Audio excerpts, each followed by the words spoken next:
무너져가던 1조 원짜리 계약을 천대받던 한 며느리가 혼자 힘으로 살려냈다는 거예요. 그런데 아들의 공을 가로챘다면서 시어머니가 바로 그 며느리의 얼굴에다 대고 차가운 찬물을 그대로 부어버렸답니다. 더 기가 막힌 건 그 모든 광경을 지켜보던 남편은 아내를 감싸 주기는커녕 오히려 비웃고 있었다지 뭐예요.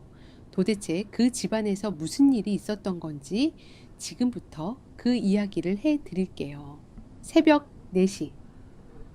거대한 재벌가 저택의 주방은 묘비처럼 차갑고 고요했다. 수연은 대리석 식탁 위에 제사상에 올릴 녹그릇들을 조심스럽게 내려놓았다. 차가운 금속 그릇이 대리석 표면에 닿으며 서늘한 마찰음을 만들어냈지만 그녀의 손놀림은 기계처럼 일정한 간격을 유지하고 있었다. 흠잡을 데 없이 완벽한 상차림이었지만 수연의 어깨는 잔뜩 굳어 있었다. 이 거대한 집안에서 그녀는 그저 숨죽여 일해야 하는 그림자나 다름없었기 때문이다. 계단 쪽에서 날카로운 구두, 굽 소리가 일정한 간격으로 복도를 울리며 다가왔다. 시어머니 영자였다. 그녀의 뒤로는 신우이 혜원이 피곤한 기색을 숨기지 않은 채 짜증스러운 발걸음으로 따라오고 있었다. 영자는 거실에 들어서자마자 매서운 시선으로 식탁 위를 훑어내렸다. 수연아, 찻잔 온도가 미지근하구나. 손님을 맞이할 기본조차 안 되어 있니? 영자의 목소리는 높지 않았지만 사람의 숨통을 조이는 특유의 오만함이 배어 있었다. 수연은 변명 한마디 없이 조용히 고개를 숙였다. 다시 데워오겠다는 짧은 대답만 남긴 채 돌아설 때였다. 의자에 기대 앉은 혜원이 입술을 비틀며 차가운 비웃음을 흘렸다. 엄마도 참 중학교만 졸업한 사람한테 너무 고상한 걸 바라는 거 아니야? 배운 게 없으니 회사 일은커녕 집안일이라도 눈치껏 해야 하는데 그마저도 둔하잖아. 우리 집안 체면 떨어지는 건 생각도 안 하나 봐. 수연은 등 뒤로 꽂히는 모욕적인 말들에 입술을 강하게 깨물었다. 비릿한 피맛이 혀끝에 맴돌았지만 그녀는 눈을 내리깐 채 어떠한 감정도 겉으로 드러내지 않았다. 5년. 이 지옥 같은 멸시 속에서 버텨온 시간이었다. 그때 정장을 빈틈없이 차려입은 남편 태진이 거실로 걸어 들어왔다. 태진은 아내가 눈앞에서 짓밟히고 있는 상황에도 전혀 시선을 주지 않았다. 그의 눈에는 오직 손에 쥐어진 두꺼운 가죽 서류 철만이 가득했다. 어머니 오늘 러시아 측과 진행할 일 조원 규모의 계약 준비를 모두 마쳤습니다. 아버님께서도 크게 기대하고 계십니다.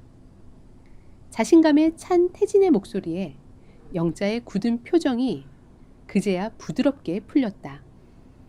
영자는 아들을 향해 자랑스럽다는 듯 고개를 끄덕이며 칭찬을 아끼지 않았다. 식탁 주변의 공기는 온통 태진을 향한 찬사로 채워졌고 수연은 철저하게 투명 인간이 되었다. 태진은 거만한 태도로 서류를 식탁 한쪽에 던져두고 넥타이를 고쳐 맸다. 빈 접시를 치우기 위해 다가갔던 수연의 시선이 무심코 서류에 펼쳐진 페이지 위에 머물렀다. 빼곡하게 적힌 낯선 키릴 문자들. 그 문양 같은 글자들을 마주한 순간 수연의 귓가에 차가운 바닷바람이 거칠게 불어오던 블라디보스토크 항구의 파도 소리가 환청처럼 맴돌았다. 거친 노동자들의 고성 화물선 위에서 오가던 치열하고 살벌한 흥정의 순간들이 머릿속을 빠르게 스쳐 지나갔다. 수연의 시선이 계약서의 특정 조항에 멈췄다. 상대방에게 하시시샤 일방적으로 유리하게 해석될 수 있는 치명적인 독소 조항이 숨어 있었다. 수연의 눈동자가 미세하게 흔들렸다.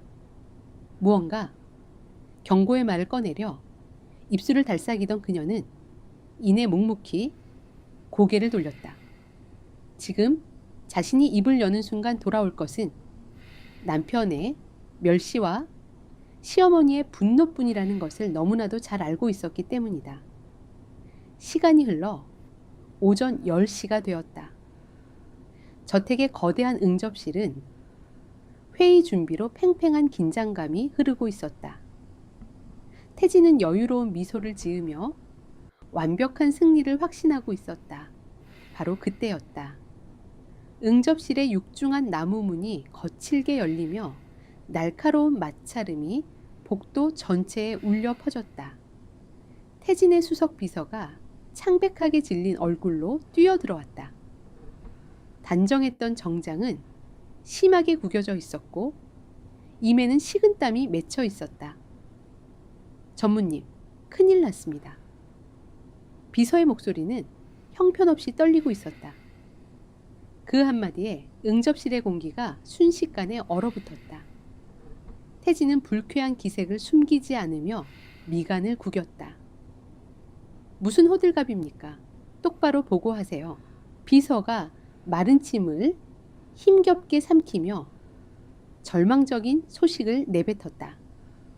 러시아어 전담 통역사가 방금 교차로에서 대형 교통사고를 당해 응급실로 실려갔습니다. 의식이 없다고 합니다. 오늘 회의에 절대 참석할 수 없는 상태입니다.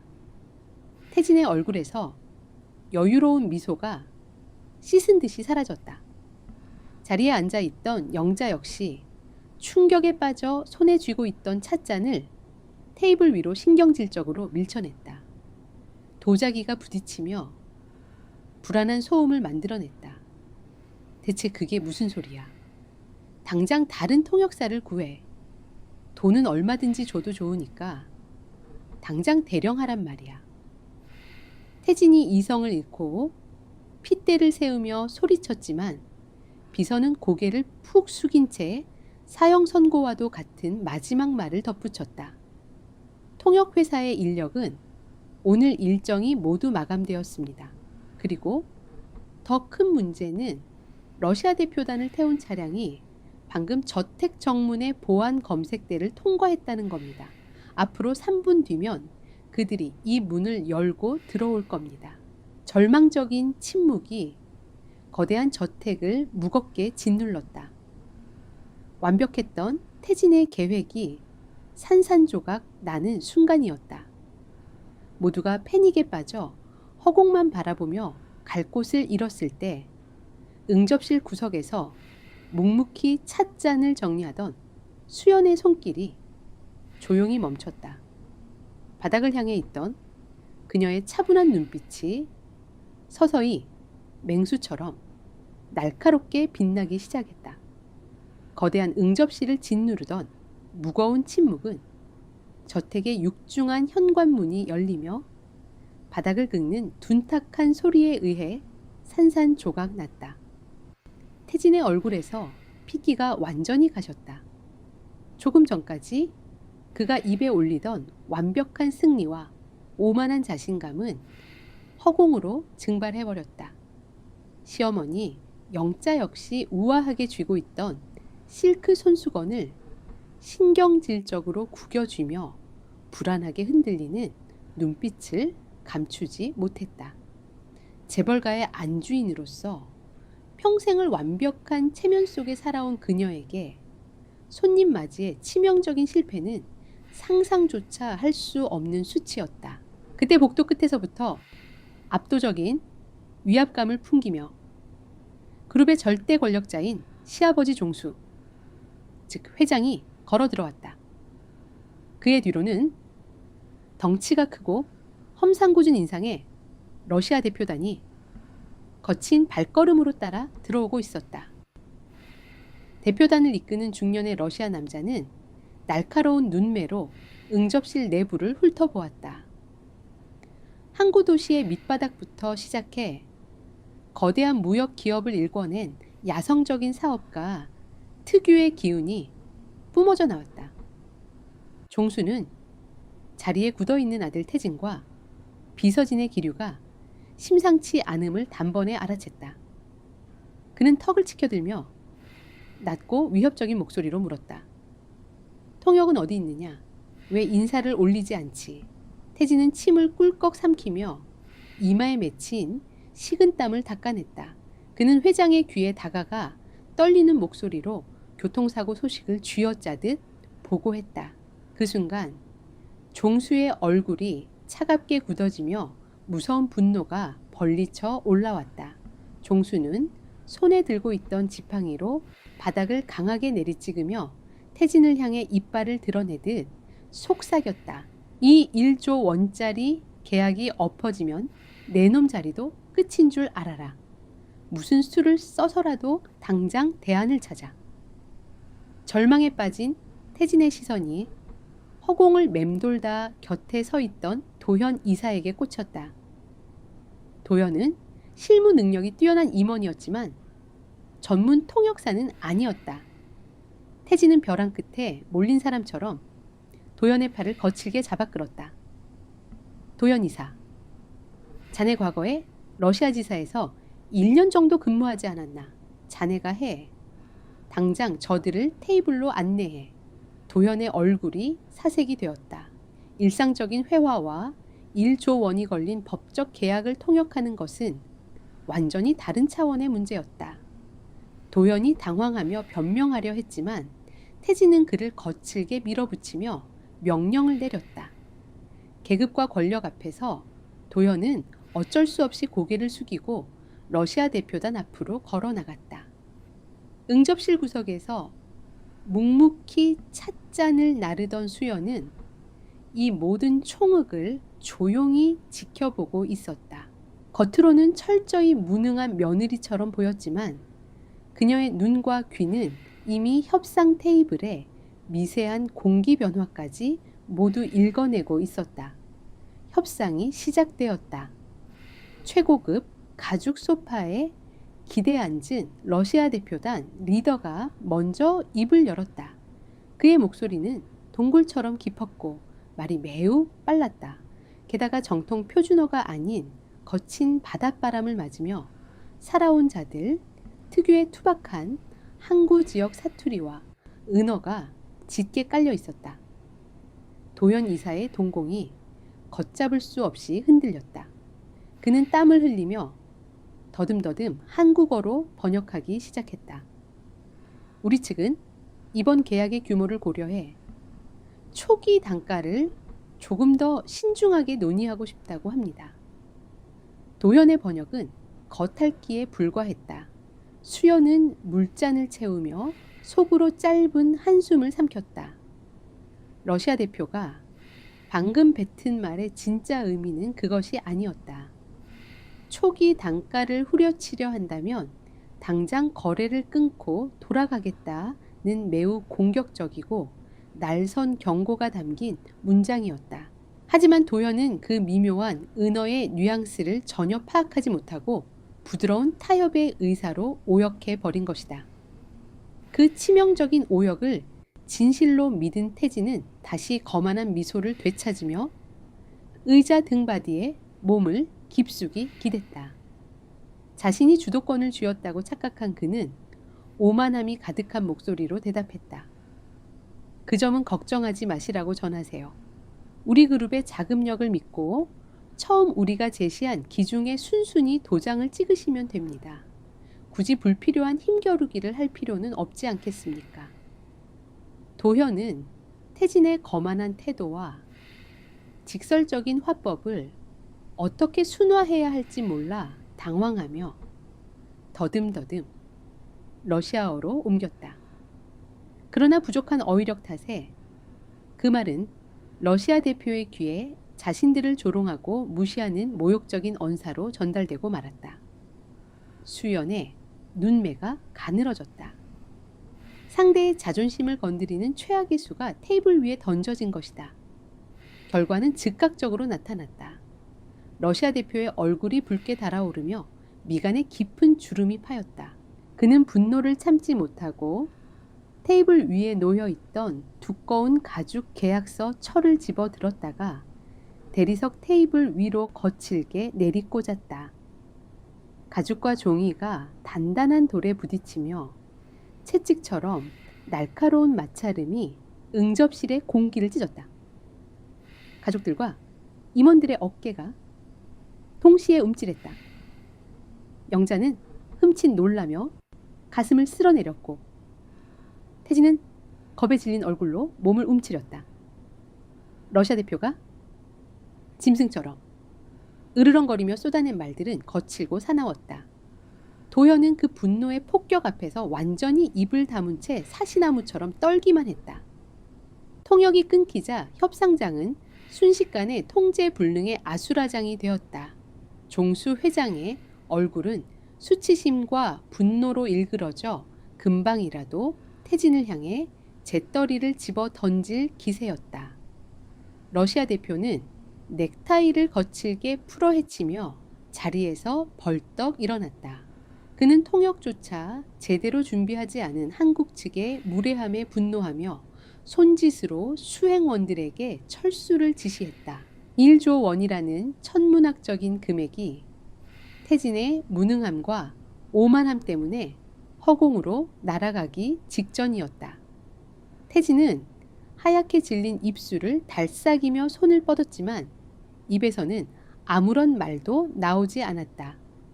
완전한 파멸이 저택의 응접실을 무겁게 짓눌렀다.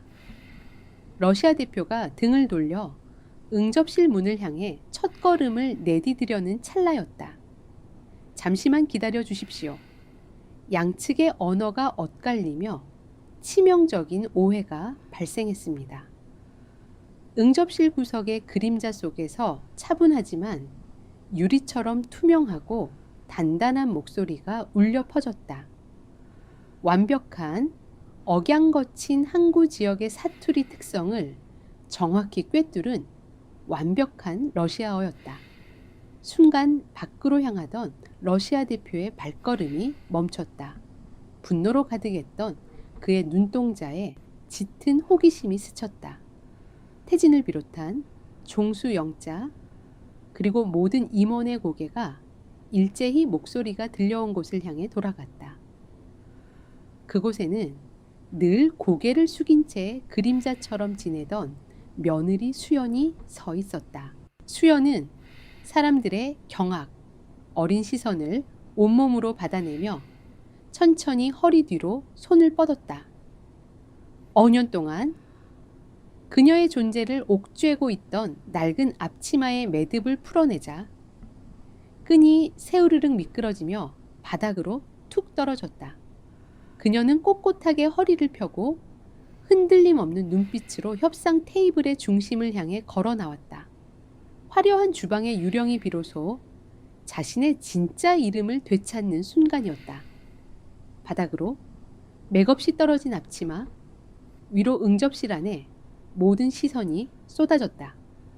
시베리아의 얼음장 같은 팽팽한 침묵을 깬 것은 시어머니 영자의 차갑고 날카로운 비웃음이었다. 그녀는 도저히 믿을 수 없다는 듯 일그러진 얼굴로 입꼬리를 비틀며 조롱을 쏟아냈다. 네가 지금 제정신이니 중학교도 간신히 졸업한 주제에 감히 여기가 어디라고 천박하게 입을 놀려. 당장 저 물건 끌어내지 않고 뭐해. 영자의 목소리에는 명백한 경멸과 수치심이 묻어 있었다. 재벌가의 안주인으로서 평생을 고상하게 살아온 그녀에게 바닥을 기어야 할 며느리가 1조 원이 걸린 국제협상 테이블에 난입한 것은 집안의 얼굴에 먹칠을 하는 끔찍한 모욕이었다. 수치심으로 얼굴이 붉게 달아오른 태진 역시 자리에서 거칠게 일어나며 아내를 향해 손가락질을 했다. 당장 주방으로 꺼져. 쥐 죽은 듯이 엎드려 있어도 모자랄 판에 어디서 감이 나서 당장 끌어내. 태진의 불호령에 비서들이 황급히 다가와 수연의 팔을 잡아채려던 찰나였다. 응접실 문을 나서려던 러시아 대표단 리더가 두꺼운 손을 번쩍 들어 올리며 제지하는 동작을 취했다. 그의 짙은 눈썹 아래로 흥미와 날카로운 경계심이 동시에 스쳤다. 러시아 대표의 시선은 정확히 수연을 향해 꽂혔다. 그는 태진이나 영자 같은 오만한 재벌가 사람들을 상대할 때와는 전혀 다른 매우 빠르고 거친 항구 지역의 은어를 섞어 수연에게 직접 질문을 던졌다. 그것은 단순히 언어를 할 줄 아는지 묻는 것이 아니었다. 바닥에서 굴러본 자들만이 알아들을 수 있는 억양과 맥락을 시험하는 치밀한 함정이었다. 수연은 자신을 붙잡으려던 비서들의 손을 가볍게 털어내고 한 걸음 더 앞으로 나섰다. 그리고 흔들림 없는 눈빛으로 러시아 대표의 눈을 똑바로 응시하며 대답했다. 교과서에서 배운 매끄럽고 창백한 언어가 아니었다. 과거 블라디보스토크 항구에 매서운 칼바람을 맞으며 거친 선원들과 물건을 흥정하고 살아남기 위해 체득했던 야생의 언어였다. 수연의 입에서 흘러나오는 단단하고 거친 러시아어는 조금 전 도현 이사가 저질렀던 오역의 원인을 정확하게 짚어내고 있었다. 그녀는 태진의 거만한 태도가 한국 측의 의도된 모욕이 아니라 단순히 통역자의 어휘력 부족에서 비롯된 치명적인 실수였음을 논리적이면서도 상대의 자존심을 세워주는 방식으로 설명했다. 수연의 설명이 끝나자 굳게 닫혀있던 러시아 대표의 입술 사이로 깊고 호탕한 웃음소리가 터져나왔다. 그의 넓은 가슴이 들썩일 정도로 진심이 담긴 반응이었다. 그는 마치 오랜 전우를 만난 것처럼 만족스러운 표정을 지으며 태진이 앉아있는 테이블 쪽으로 성큼성큼 걸어왔다. 그리고 빈 의자 하나를 거칠게 잡아당기며 단호한 목소리로 선언했다. 그의 입에서 나온 러시아어를 아무도 알아듣지 못하자 수연이 무미건조한 목소리로 통역했다. 저 여자가 우리 측 통역을 맡지 않는다면 이 자리에서 즉시 모든 협상을 파기하고 출국하겠다고 하십니다. 그 한마디에 태진의 다리가 힘이 풀린 듯 의자 위로 주저앉았다. 영자는 믿을 수 없는 현실에 호흡이 가빠지며 가슴을 부여잡았다.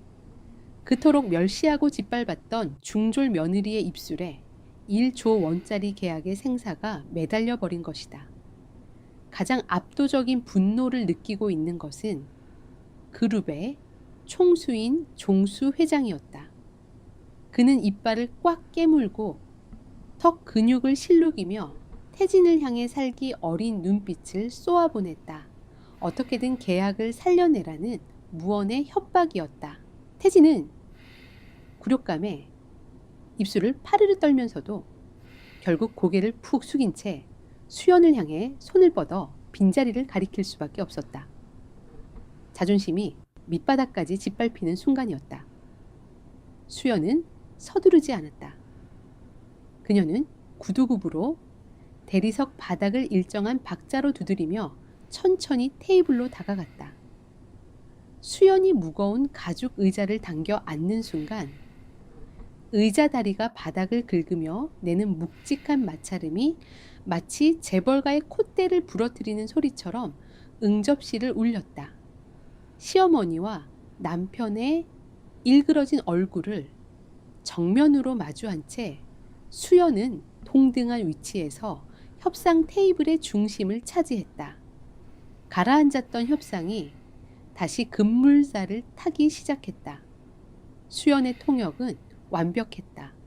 그녀는 단순히 문장을 옮기는 기계가 아니었다.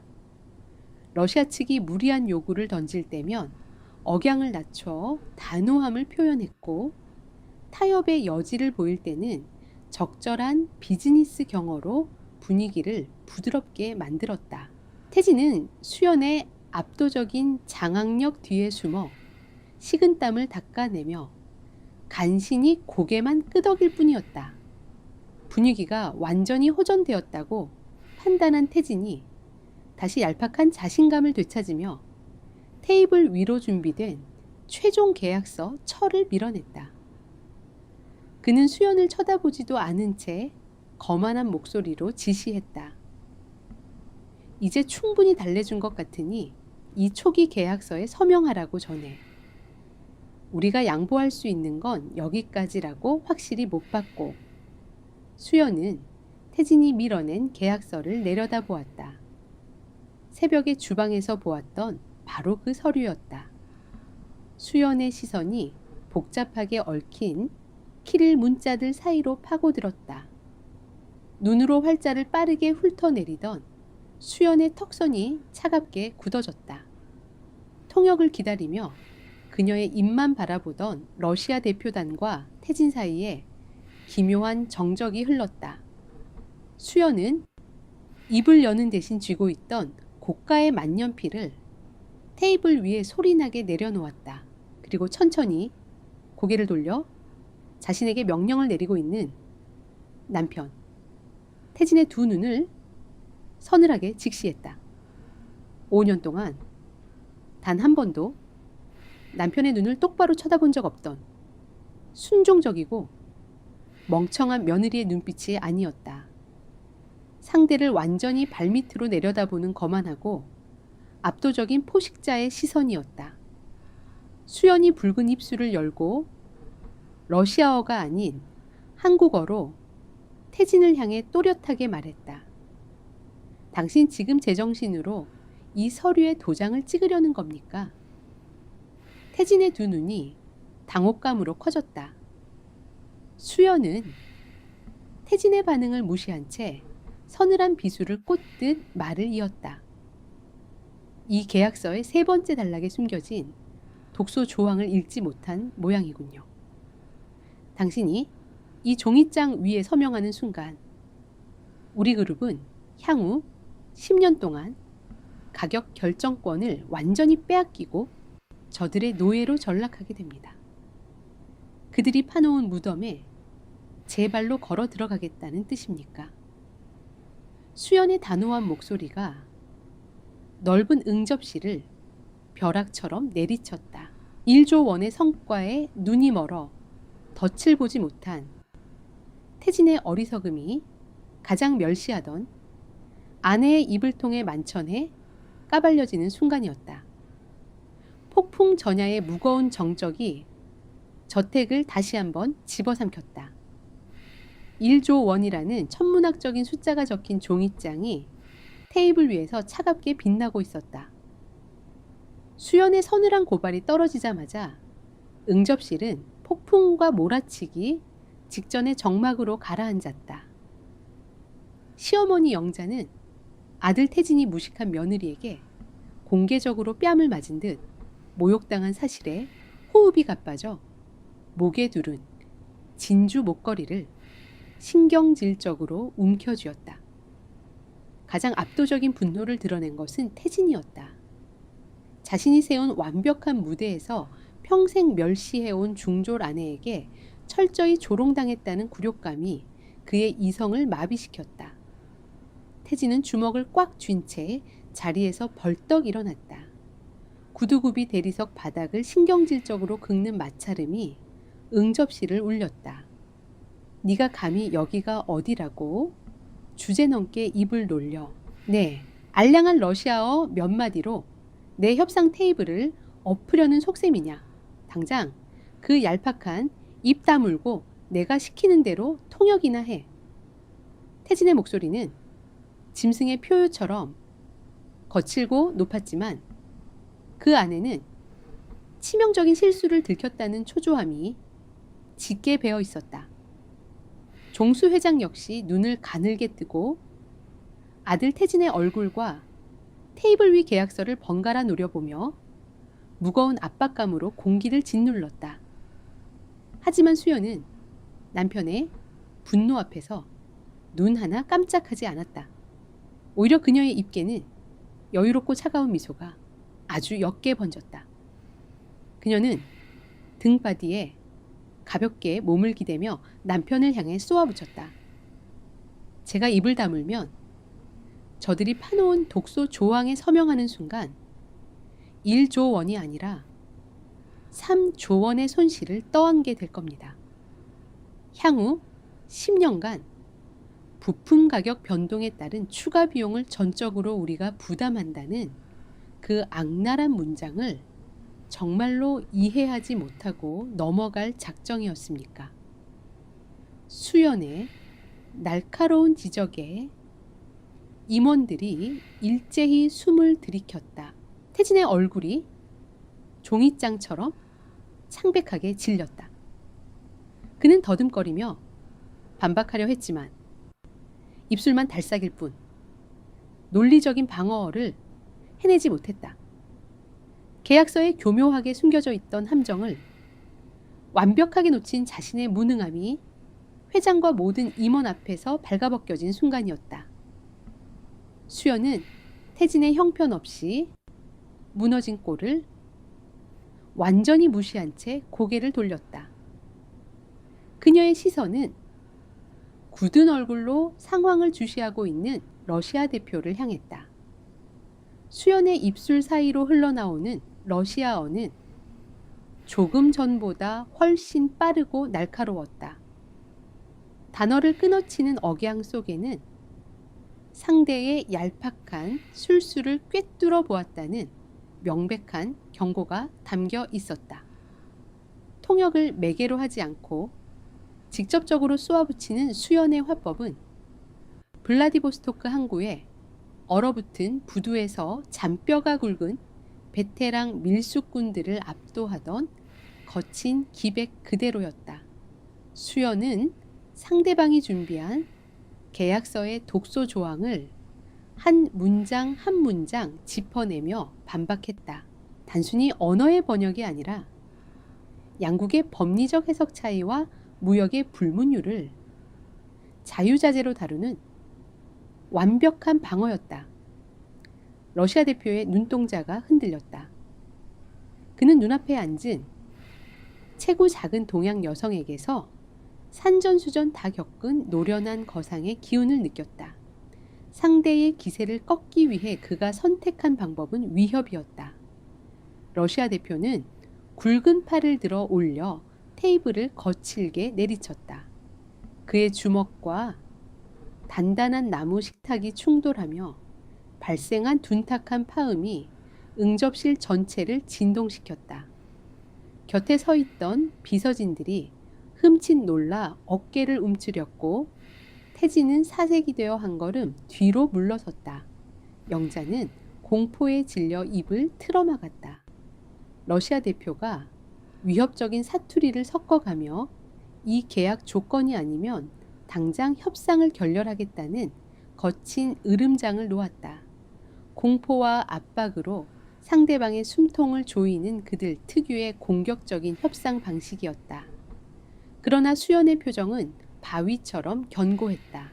그녀는 상대의 거친 숨소리와 위협적인 동작을 코앞에서 마주하고도 눈 한 번 깜빡이지 않았다.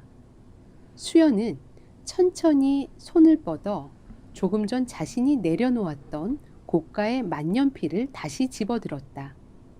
그리고 그것을 러시아 대표의 코앞 테이블 중앙으로 가볍게 던졌다.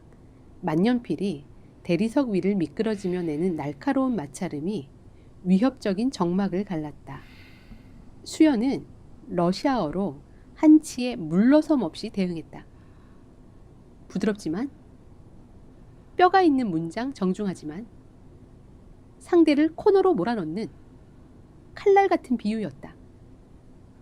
늑대의 배를 불려주자고 양떼를 통째로 바치는 바보는 없습니다. 당신들이 이 조항을 고집한다면 우리는 새로운 파트너를 찾을 수밖에 없습니다. 하지만 아시다시피 우리 그룹이 보유한 이 독보적인 기술을 다른 곳에서 이 가격에 제공받을 수 있다고 생각하십니까? 당신들의 손실이 우리의 손실보다 천문학적으로 클 텐데요. 수연은 블라디보스토크 항구 노동자들 사이에서 쓰는 투박하지만 매우 도발적인 속담을 적절히 인용하며 상대의 허를 찔렀다. 순간 험악하게 찌푸려져 있던 러시아 대표의 이마에서 주름이 세우르륵 풀렸다. 그가 침묵하는 몇 초의 시간 동안 응접실 안의 모든 사람은 숨조차 제대로 쉬지 못하고 긴장 속에 얼어붙어 있었다. 이내 러시아 대표의 입술 사이로 크고 호탕한 웃음소리가 터져나왔다. 가식적인 비웃음이 아니라 완벽하게 자신을 제압한 상대의 기량에 대한 순수한 감탄의 표현이었다. 당신들의 숨겨진 카드는 저 겁쟁이 임원이 아니라 이 훌륭한 협상가였군요. 그는 태진을 향해 조롱 섞인 시선을 한 번 던진 후 수연을 바라보며 깊은 존중의 뜻을 담아 고개를 끄덕였다. 방금 전까지 무력 시위를 하던 거친 남자는 온데간데 없고 기꺼이 양보를 허락하는 합리적인 파트너의 모습만 남아 있었다. 러시아 대표는 즉시 수행원에게 지시하여 수연이 지적한 독소 조항을 한국 측의 요구에 맞게 전면 수정하도록 했다. 1조 원이라는 거대한 자본이 걸린 계약서가 완벽하게 수정되어 다시 테이블 위로 올라왔다. 이번에는 어떤 함정도 숨어있지 않은 철저하게 그룹에 유리한 조건이었다. 종수 회장의 눈빛이 탐욕과 만족감으로 번뜩였고 굳어있던 임원들의 얼굴에도 안도의 화색이 돌았다. 러시아 대표가 가장 먼저 수정된 계약서에 서명했다. 펜촉이 종이를 스치는 사각거리는 소리만이 고요한 응접실을 채웠다. 서명을 마친 그가 두꺼운 서류철을 밀어낸 곳은 다름 아닌 수연의 앞이었다. 명목상 계약의 책임자인 태진은 완전히 투명 인간 취급을 당하고 있었다. 수연은 서류를 챙겨 곁에 얼어붙은 듯 서 있는 태진에게 밀어주었다. 태진은 굴욕감으로 이가 부들부들 떨렸지만 억지로 입꼬리를 올리며 떨리는 손으로 계약서에 도장을 찍었다. 1조 원의 거대한 계약이 무사히 성사되는 역사적인 순간이었다. 계약서 교환이 끝난 후 러시아 대표가 자리에서 일어나 수연을 향해 거대한 손을 내밀었다. 협상을 주도한 상대에 대한 최고의 예의였다. 당신과 같은 뛰어난 협상가와 거래를 하게 되어 매우 만족스럽습니다. 다음에도 당신과 대화하고 싶군요. 수연은 자리에서 일어나 그의 손을 굳게 맞잡았다. 두 사람의 악수가 끝날 때까지 태진은 그저 구석에 선 채 아내의 등 뒤로 짙은 패배감과 증오심을 삼켜야만 했다. 수연의 그림자에 가려진 초라한 남편. 그 끔찍한 현실이 태진의 자존심을 갈갈이 찢어놓았다. 회의가 무사히 종료되고 러시아 대표단이 자리를 떠난 뒤 응접실에는 성과에 대한 안도의 한숨보다 훨씬 더 짙고 불길한 정적이 내려앉았다. 종수 회장은 말없이 지팡이를 짚고 몸을 일으켰다. 그는 수연을 쳐다보지도 칭찬의 말을 건네지도 않았다. 오직 태진을 향해 무거운 실망감이 담긴 시선을 한 번 던지고는 느릿한 걸음으로 거실을 빠져나갔다. 영자의 얼굴은 싸늘하게 굳어 있었다. 가문의 명예를 수호해야 할 시어머니의 눈에 비친 수연의 모습은 그룹을 구한 영웅이 아니었다. 남편의 권위를 짓밟고 시댁의 얼굴에 먹칠을 한 오만하고 천박한 물건일 뿐이었다. 수연은 테이블 위에 흩어진 자신의 만년필을 천천히 챙겨들었다. 그녀는 더 이상 구분등을 한 며느리가 아니었다. 하지만 그녀를 둘러싼 맹수들의 분노는 이제 막 끓어오르기 시작하고 있었다. 1조 원이라는 천문학적인 성과를 거두었음에도 불구하고 저택 안에는 그 흔한 샴페인 잔 부딪히는 소리조차 들리지 않았다. 러시아 대표단이 저택을 빠져나간 직후 거실은 축제는커녕 장례식장처럼 무겁고 차가운 공기로 가득 차 있었다. 재벌가 사내들의 자존심은 갈갈이 찢겨 바닥에 나뒹굴었고 평생을 떠받들어온 그들의 완벽한 권위가 고작 중학교만 졸업한 며느리에 의해 구원받았다는 사실은 칭찬이 아닌 끔찍한 수치였다. 응접실의 무거운 침묵을 깬 것은 신우이 회원의 비틀린 목소리였다. 그녀는 푹신한 소파에 다리를 꼬고 앉아 매니큐어가 칠해진 손끝으로 테이블 위를 신경질적으로 두드렸다. 어머, 우리 새언니 아주 영웅나셨네. 오빠가 다 차려놓은 밥상에 숟가락 얹고 심지어 러시아 사람들 앞에서 오빠를 바보로 만들다니. 정말 대단한 쇼였어. 우리 오빠 얼굴에 아주 제대로 먹칠을 해주셨잖아. 혜원의 말은 태진의 가슴 깊이 박힌 열등감을 정확히 후벼 팠다. 굳은 얼굴로 창밖만 바라보던 태진은 입술을 파르르 떨었다. 수연 덕분에 자신의 목이 날아가는 것을 간신히 면했음에도 불구하고 그의 마음속에는 고마움 대신 지독한 증오만이 독버섯처럼 피어나고 있었다. 아내에게 공개적으로 무시당했다는 모멸감, 그리고 아버지 종수 회장이 보낸 차가운 실망의 눈빛, 그 모든 굴욕의 원인을 태진은 수연에게 돌리고 있었다.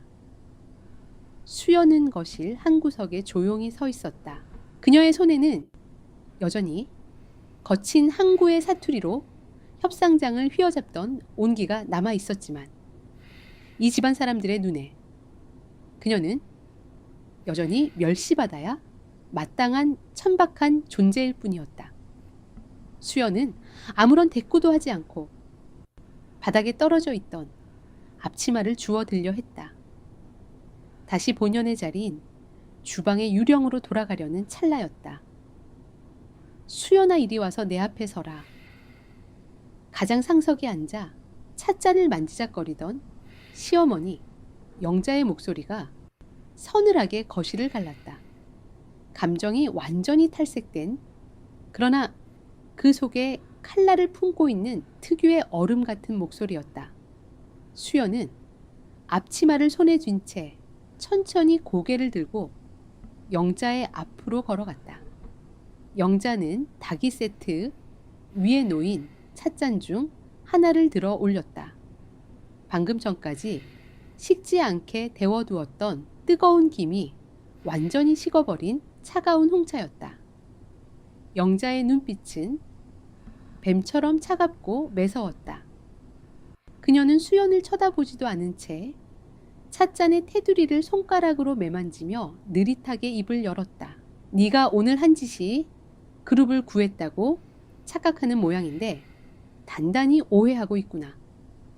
넌 오늘 내 아들의 권위를 짓밟고 우리 집안의 체면을 그 잘난 러시아 깡패들 앞에서 시궁창에 처박았어. 영자의 목소리가 점점 날카로워졌다. 근본도 없는 천박한 것. 10년 넘게 교육받은 내 아들 앞길을 내깟 년이 가로막아. 건방지게 남자들 일하는 데 껴들어서 어디서 배워먹은 천박한 사투리로 잘난 척을 해. 넌 평생 내 아들의 그림자로 숨죽여 살아야 할 물건이야. 말이 끝남과 동시에 영자의 손목이 거칠게 돌아갔다. 허공을 가른 차가운 홍차가 날카로운 궤적을 그리며 수연의 얼굴을 향해 정통으로 쏟아졌다. 짙은 갈색의 찬물이 수연의 창백한 뺨을 때리고 단정한 블라우스 위로 흉하게 번져 내렸다. 물방울이 턱끝에 맺혀 뚝뚝 떨어지는 기분 나쁜 소리만이 숨 막히는 거실을 채웠다. 모멸감의 극치였다. 혜원은 그 광경을 보며 입가에 조롱 섞인 미소를 띄었고 태진은 팔짱을 낀 채 창밖으로 시선을 돌려버렸다. 수연이 시어머니에게 차가운 찬물을 뒤집었으며 짐승 취급을 받고 있음에도 남편이라는 작자는 단 한마디의 변호는커녕 오히려 그 광경을 즐기듯 입술을 비틀고 있었다. 찬물이 속눈썹을 타고 흘러내려 수연의 시야를 흐릿하게 만들었다.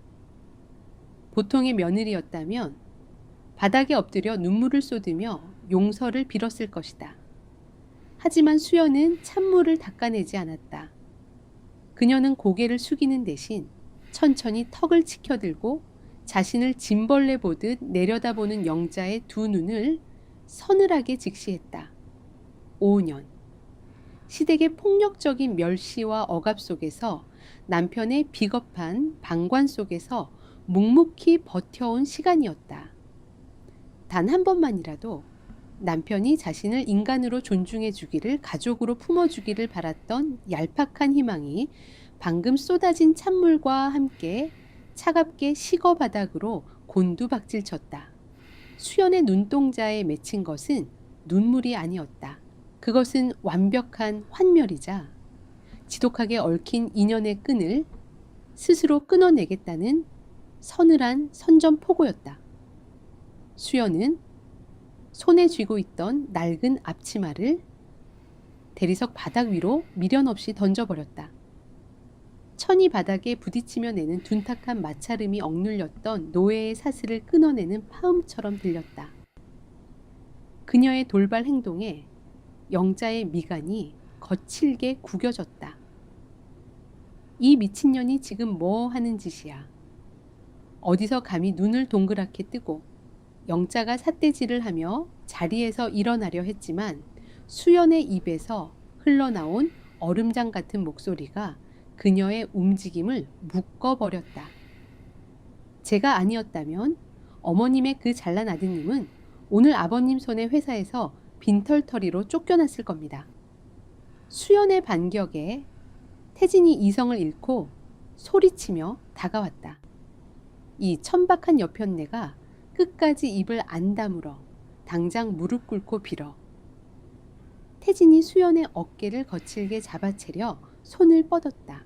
하지만 수연은 태진의 손목을 가볍게 쳐내며 오히려 한 걸음 앞으로 다가가 그를 내려다보는 듯한 맹수의 기백을 뿜어냈다. 착각하지 마시죠. 나는 당신의 무능함을 덮어주기 위해 이 집에 들어온 도구가 아닙니다. 나를 무시하고 짓밟을수록 당신들의 밑바닥만 더 비참하게 드러날 뿐이라는 걸 왜 모릅니까? 태진의 동공이 지진이라도 난 듯 격렬하게 흔들렸다. 쥐죽은 듯 엎드려 있던 아내가 자신을 벌레 보듯 내려다보는 시선은 그에게 견딜 수 없는 모욕이었다. 태진이 숨을 헐떡이며 주먹을 치켜 올렸지만 수연은 눈 하나 깜짝하지 않았다. 그녀의 눈빛은 이미 이 집에 미련이 없는 자의 완벽한 공허함을 담고 있었다. 수연은 찬물로 엉망이 된 블라우스를 손끝으로 가볍게 털어냈다. 그리고 영자와 태진 회원을 차례대로 훑어보며 비웃음기 하나 없는 무미건조한 목소리로 마지막 말을 남겼다. 오늘 당신들이 나에게 부은 이 찬물이 훗날 당신들 목을 조르는 핏물이 될 겁니다. 잘 기억해 두십시오. 그 한마디를 끝으로 수연은 미련 없이 뒤를 돌아 거실을 빠져나갔다. 수연의 발걸음 소리가 복도 끝으로 멀어질 때까지 저택 거실에 누구도 입을 열지 못했다. 영자는 분노로 부들부들 떨며 찻잔을 바닥으로 집어 던졌고 도자기가 산산조각 나는 날카로운 소음이 거실을 난도질했다. 태진은 씩씩거리며 소파를 걷어찼지만 텅 빈 그의 자존심을 채울 길은 없었다. 자신의 방으로 돌아온 수연은 문을 잠그고 젖은 옷을 벗어 쓰레기통에 처박았다. 그녀는 거울 앞에 섰다. 젖은 머리카락 사이로 드러난 눈동자는 맹수처럼 차갑게 타오르고 있었다. 5년간 자신을 가둬두었던 며느리라는 투명한 감옥을 이제는 제 손으로 부수고 나갈 때가 온 것이다. 그때 화장대 위에 놓여 it원원 수연의 휴대전화 화면이 밝아지며 진동이 울렸다. 저장되지 않은 번호였다. 수연은 천천히 화면을 응시하다가 흔들림 없는 손길로 전화를 받았다. 수화기 너머로 매우 정중하고 권위 있는 중년 남성의 목소리가 흘러나왔다. 안녕하십니까? 저는 외교부 산하 국제통상협력국의 국장입니다. 오늘 러시아 대표단과의 협상 테이블에서 보여주신 탁월한 역량에 관한 보고를 들었습니다. 수연의 눈매가 날카롭게 좁아졌다. 내일 오전 외교부 청사에서 긴밀히 뵙고 싶습니다. 당신의 그 압도적인 통역과 협상 능력을 국가 차원의 특별 자문위원으로 모시고 싶습니다. 수화기를 쥔 수연의 손끝에 강한 힘이 들어갔다. 철저하게 무시당했던 그녀의 가치가 재벌가라는 좁은 우물을 넘어 세상의 중심으로 호출받는 순간이었다. 수연의 입가에 짙은 미소가 번졌다. 그것은 더 이상 무능한 남편의 그림자 뒤에 숨지 않겠다는 완벽한 독립과 복수의 서막을 알리는 신호탄이었다. 다음 날 아침 거대한 저택의 거실은 벽면을 꽉 채운 대형 텔레비전 화면에서 흘러나오는 앵커의 격앙된 목소리로 가득 차 있었다. 화면 속 뉴스 자막에는 1조 원 규모의 러시아 계약 체결 차세대 재벌 후계자의 화려한 전략이라는 문구가 눈이 시리도록 붉은 글씨로 번쩍이고 있었다. 앵커는 태진이 압도적인 카리스마와 치밀한 심리전으로 콧대 높은 러시아 대표단을 완벽하게 제압했다고 열을 올리며 찬양했다. 방송 화면에는 태진이 거만한 미소를 지으며 러시아 대표와 악수하는 사진이 대문짝만하게 걸려 있었다. 그러나 그 길고 화려한 뉴스보도 어디에도 무너져 내리던 협상 테이블을 살려낸 진짜 영웅인 수연의 이름은 단 한 글자도 언급되지 않았다.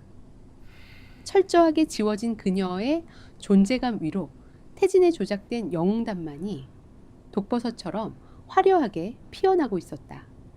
수연은 거실 구석에 서서 무표정한 얼굴로 화면을 응시했다. 남편의 비열함이 어느 바닥까지 닿아 있는지 확인하는 순간이었지만 그녀의 심장은 놀랍도록 차분하게 가라앉아 있었다. 기대가 없으면 실망도 없는 법이었다. 수연은 손에 들고 있던 은쟁반을 쥔 채 종수 회장의 서재로 걸음을 옮겼다.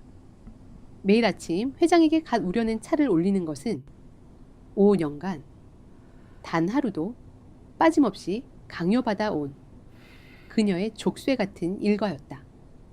육중한 참나무 문 앞까지 다가간 수연의 발걸음이 조용히 멈췄다. 굳게 닫힌 문틈 사이로 태진과 종수 회장의 대화 소리가 또렷하게 새어나오고 있었다. 모든 것이 제 철저한 계산이었습니다, 아버님. 태진의 목소리에는 전날의 굴욕과 공포는 온데간데 없고 역겨울 정도로 부풀려진 오만함만이 가득했다.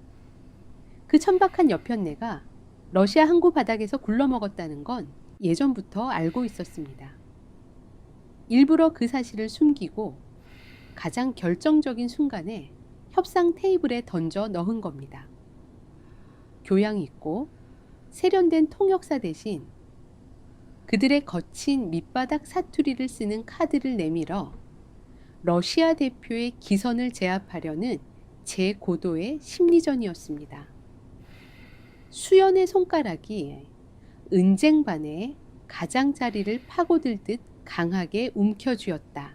태진은 자신의 무능함으로 인해 1조 원이 허공으로 날아갈 뻔했던 어제의 끔찍한 실수를 아내를 도구로 이용한 완벽한 심리전으로 포장하여 아버지에게 보고하고 있었다. 타인의 지적재산과 피땀 어린 성과를 자신의 머리에서 나온 천재적인 전략으로 둔갑시키는 비열한 도둑질이었다. 종수 회장의 무겁고 만족스러운 웃음소리가 서재 안을 울렸다. 역시 내 아들답구나. 버리는 장기말을 이용해 적의 허를 찌르는 것, 그것이 바로 통치자의 자질이다. 그깟 중졸짜리 며느리가 제 아무리 혀를 놀려봤자 결국 네가 짠 체스판 위의 말에 불과하지. 언론 통제는 잘해두었겠지. 여자가 그것도 근본 없는 며느리가 나섰다는 소문이 돌면 그룹에 죽의 악영향을 미친다. 염려 마십시오. 배석했던 임원들에게는 철저히 함구령을 내렸습니다. 세상은 오직 저 태진의 성공 신화만을 기억할 겁니다. 서재 밖에서 그 모든 역겨운 대화를 듣고 있던 수연의 눈동자에 서늘한 불꽃이 일었다. 남편이라는 작자는 위기의 순간에는 아내의 등 뒤에 비겁하게 숨어 목숨을 구걸하더니 위기가 끝나자마자 아내의 존재를 부정하고 모든 영광을 가로채고 있었다. 수연은 더 이상 쥐 죽은 듯 숨을 죽이고 물러나지 않았다. 그녀는 굽혀있던 허리를 꼿꼿하게 펴고 발끝에 힘을 주어 닫혀있던 서재 문을 거칠게 밀어젖혔다. 문이 무거운 마찰음을 내며 활짝 열리는 순간 서재 안에서 승리의 축배를 들듯 마주보며 웃고 있던 종수와 태진의 시선이 일제히 수연에게 꽂혔다. 태진의 눈빛이 순간적으로 당혹감에 흔들렸지만 이내 특유의 오만하고 위압적인 표정으로 변했다. 누가 함부로 문을 열고 들어오라고 했어. 차나 내려놓고 당장 나가. 태진이 턱을 치켜들며 명령했다. 그러나 수연은 명령에 복종하는 대신 서재 한가운데로 성큼성큼 걸어 들어갔다. 그녀의 시선은 시아버지 종수도 권위적인 태진도 아닌 두 사람 사이의 허공을 꿰뚫고 있었다. 태진의 책상 앞까지 다가간 수연은 손에 들고 있던 은쟁반을 바닥을 향해 그대로 놓아버렸다. 무거운 은쟁반이 대리석 바닥으로 곤두박질치며 고막을 찢는 듯한 날카롭고 파괴적인 파음을 토해냈다. 산산조각 난 최고급 도자기 파편과 뜨거운 찬물이 사방으로 튀어오르며 오만함과 거짓으로 가득 차 있던 서재의 공기를 단숨에 찢어발겼다. 종수 회장이 흠칫 놀라 상체를 뒤로 젖혔고 뜨거운 찬물이 바짓단에 튄 태진이 사색이 되어 자리에서 펄쩍 뛰어올랐다. 이 미친 여편네가 돌았어. 지금 무슨 짓이야? 태진이 얼굴을 붉히며 소리쳤지만 수연은 바닥에 흩어진 파편들을 쳐다보지도 않았다. 그녀는 천천히 고개를 들어 공포와 분노로 일그러진 태진의 두 눈을 서늘하게 직시했다. 입계는 비웃음도 분노도 담기지 않은 완벽하게 건조한 미소가 걸려 있었다. 당신의 그 위대한 심리전 덕분에 찻잔이 미끄러졌군요. 체스판 위의 말이 제멋대로 움직일 수도 있다는 계산은 미처 하지 못한 모양입니다, 전무님. 수연의 얼음 같은 조롱에 태진의 얼굴이 수치심으로 일그러졌다. 자신이 지어낸 거짓말을 문 밖에서 모두 듣고 있었다는 사실에 태진은 꿀먹은 벙거리처럼 입술만 달싹였다. 종수 회장이 지팡이로 바닥을 내리치며 호통을 치려 했지만 수연은 그에게 해명할 기회조차 주지 않았다.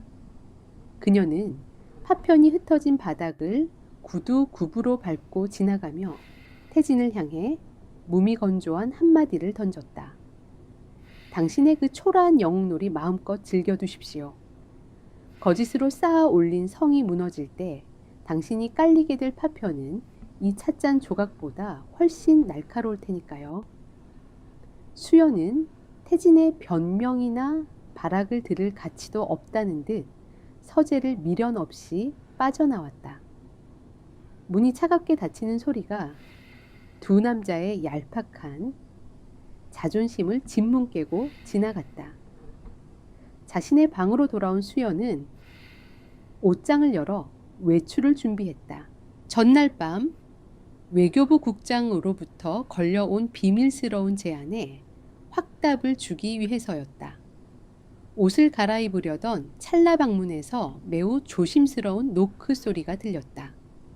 문을 열자 그곳에는 어제 협상장에서 치명적인 오역을 저질렀던 도현 이사가 주변을 살피며 서 있었다. 도현은 태진의 직속 부하였지만 실무를 꿰뚫고 있는 유일하게 상식적인 임원이었다. 도현은 수연의 얼굴을 보자마자 이 집안의 누구도 그녀에게 하지 않았던 깊고 정중한 인사를 건넸다. 허리를 90도로 숙이는 진심이 담긴 존경의 표시였다. 사모님, 어제 협상장에서는 정말 감사했습니다. 사모님이 아니었다면 저는 회사에 역적이 되어 쫓겨났을 겁니다. 수연은 차분한 눈빛으로 그를 응시하며 고개를 가볍게 저었다. 지나간 일입니다. 그것보다 이사님이 여기 무슨 일이십니까? 도연은 숨을 죽인 채 품속에서 두꺼운 서류 봉투 하나를 꺼내어 수연에게 내밀었다. 봉투의 겉면에는 국가기관을 상징하는 엄격한 문양이 찍혀 있었다. 전무님께서 어제 회의의 모든 기록을 파기하고 사모님의 존재를 지우라는 지시를 내렸습니다. 하지만 저는 협상 과정이 담긴 원본 음성 파일을 따로 복사해 두었습니다. 그리고 이 봉투는 외교부에서 사모님 앞으로 은밀히 보내온 특별자문위원 위촉장과 보안 출입증입니다. 제 선에서 중간에 가로채어 사모님께 직접 전달해 드리는 겁니다. 수연은 봉투를 받아들었다. 손끝에 느껴지는 종이의 무게가 그녀의 억눌렸던 5년의 세월을 보상하는 듯 묵직했다. 도연의 눈빛에는 썩어빠진 태진의 방식에 동조하지 않겠다는 분명한 의지가 담겨 있었다. 수연의 조용한 반란에 첫 번째 내부 동조자가 생긴 것이다. 도현 이사님, 이 선택이 당신의 자리에 어떤 위협이 될지 알고 계십니까? 수연의 물음에 도현은 옅은 미소를 지으며 단호하게 대답했다. 무능한 자가 가짜 왕관을 쓰고 군림하는 배는 결국 침몰합니다.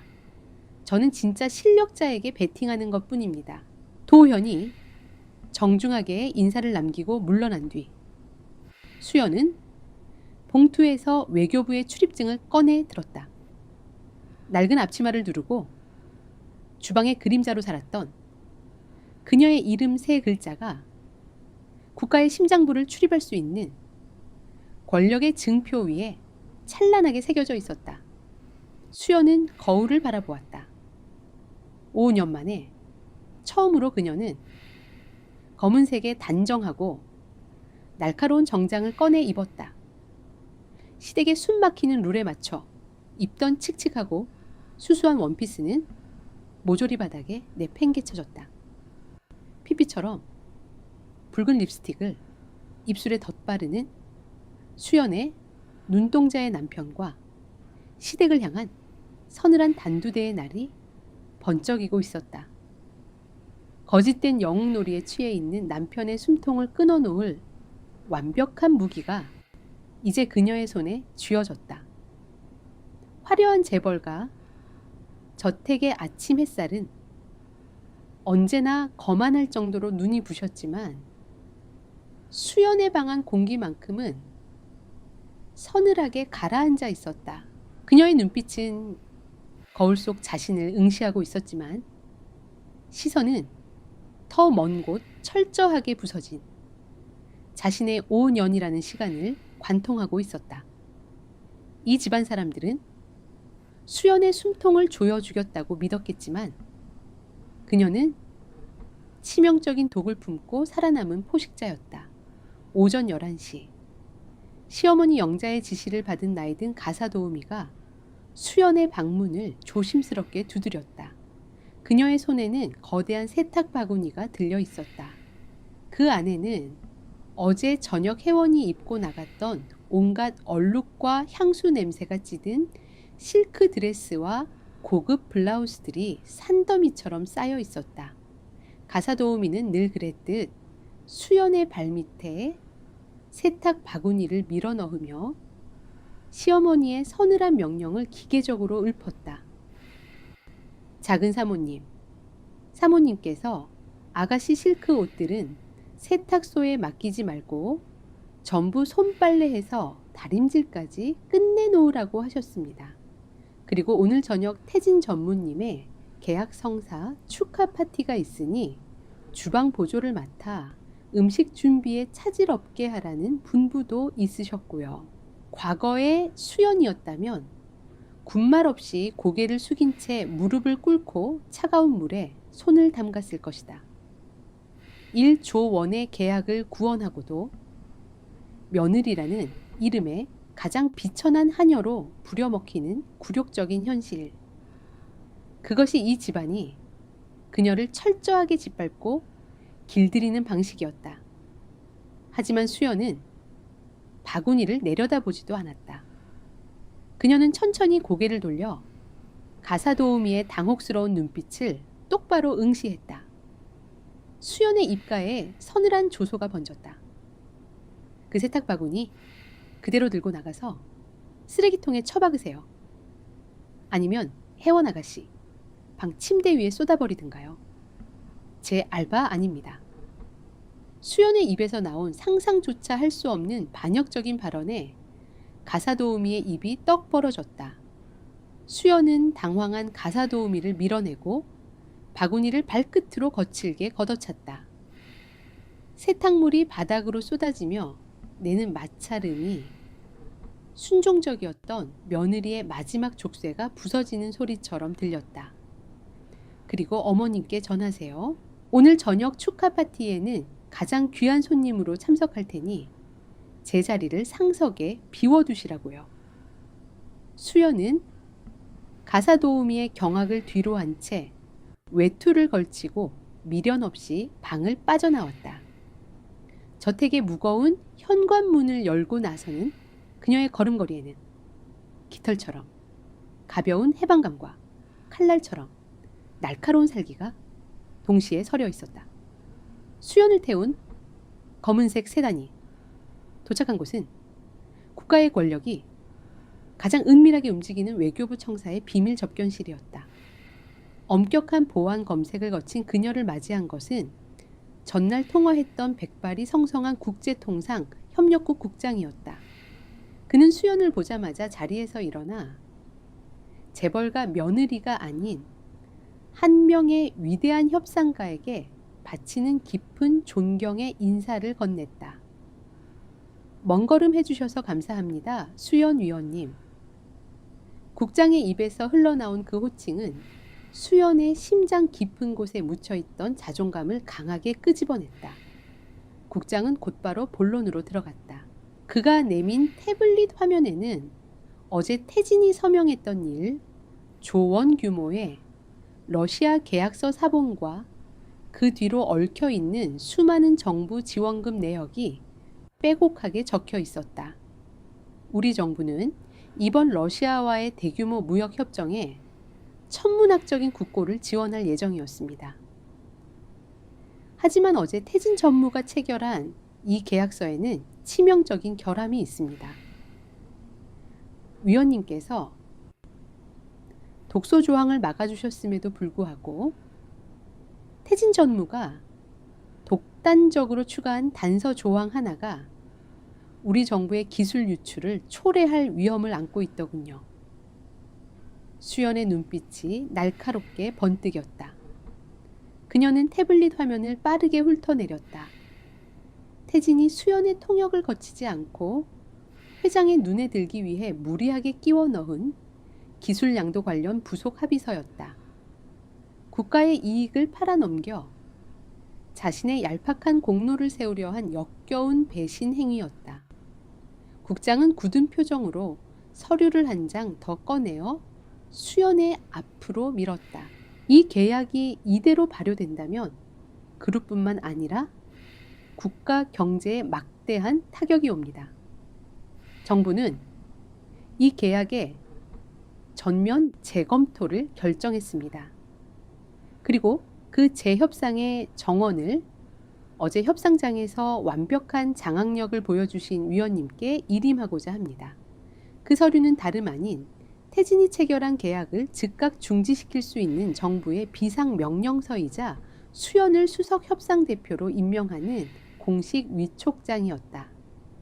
이 서류가 공개되는 순간 거짓으로 영웅 행세를 하던 자들의 목은 날아갈 겁니다.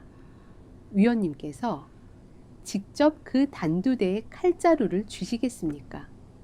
수연은 탁자 위에 놓인 위촉장을 내려다보았다.